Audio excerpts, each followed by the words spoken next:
સમાચાર ભાવનગરમાંથી કે જ્યાં હેવમોર ચોક ખાતે વેપારીઓએ હોબાળો કર્યો હોવાની વિગત મળી રહી છે। મનપા દ્વારા કરાયેલા ડિમોલિશનને લઈને વેપારીઓનો વિરોધ। 2 દિવસથી મનપા દ્વારા ડિમોલિશન કરવામાં આવી રહ્યું છે। નાના મોટા તમામ વેપારીઓ તંત્ર સામે નારાજગી દર્શાવી રહ્યા છે। તો મનપા દ્વારા ડિમોલિશન કરવામાં આવી રહ્યું છે અને 2 દિવસથી આ કાર્ય ચાલી રહ્યું છે, જેને લઈને વેપારીઓ રોષે ભરાયા છે અને તંત્ર સામે વેપારીઓએ નારાજગી દર્શાવી હોવાની વિગત મળી રહી છે। નાના મોટા તમામ વેપારીઓ તંત્ર સામે નારાજગી દર્શાવી રહ્યા છે। હેવમોર ચોકમાં આ દ્રશ્યો અમે તમને બતાવી રહ્યા છીએ કે જ્યાં વેપારીઓ એકત્ર થયા હતા અને મનપા દ્વારા જે ડિમોલિશન કરવામાં આવી રહ્યું છે તેને લઈને વિરોધ દર્શાવ્યો હતો, રોષ વ્યક્ત કર્યો હતો અને તંત્ર સામે નારાજગી દર્શાવી હતી।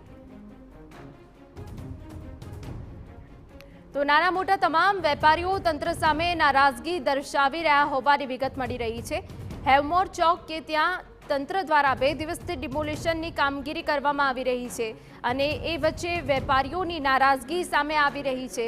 રોડ પર બેસીને તંત્ર સામે વિરોધ દર્શાવ્યો અને નાના મોટા તમામ વેપારીઓ એક જગ્યા પર એકત્ર થયા અને મનપા તંત્ર સામે તેઓએ નારાજગી દર્શાવી હોવાની વિગત અહીંયા મળી રહી છે। હેવમોર ચોક વિસ્તાર કે જ્યાં 2 દિવસથી મનપા દ્વારા ડિમોલિશનની કામગીરી કરવામાં આવી રહી છે, જેને લઈને વેપારીઓએ આ પહેલા પણ વાંધો ઉઠાવ્યો હતો। સંવાદદાતા અજીત ગઢવી વધુ વિગત આપી રહ્યા છે। અજીત, પૂરી વિગત।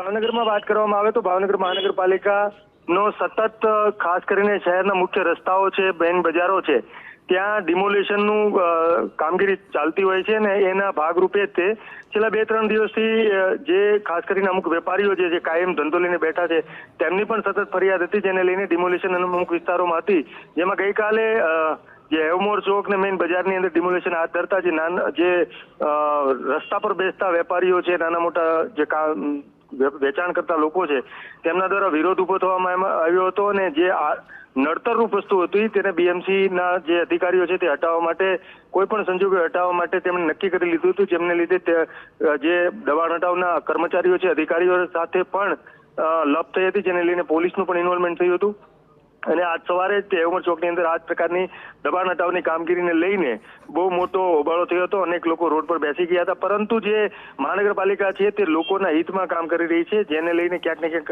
મુશ્કેલી સર્જાઈ રહી છે, પરંતુ પ્રજા માટે પણ અને રસ્તામાં ટ્રાફિકની સમસ્યાને લઈને પણ જરૂરી છે તેવું મહાનગરપાલિકાના કમિશનરે પણ જણાવ્યું હતું। બિલકુલ અજીત, તો જે રીતે નાના મોટા તમામ વેપારીઓ એકત્ર થયા અને તંત્ર સામે નારાજગી વેપારીઓએ દર્શાવી હતી।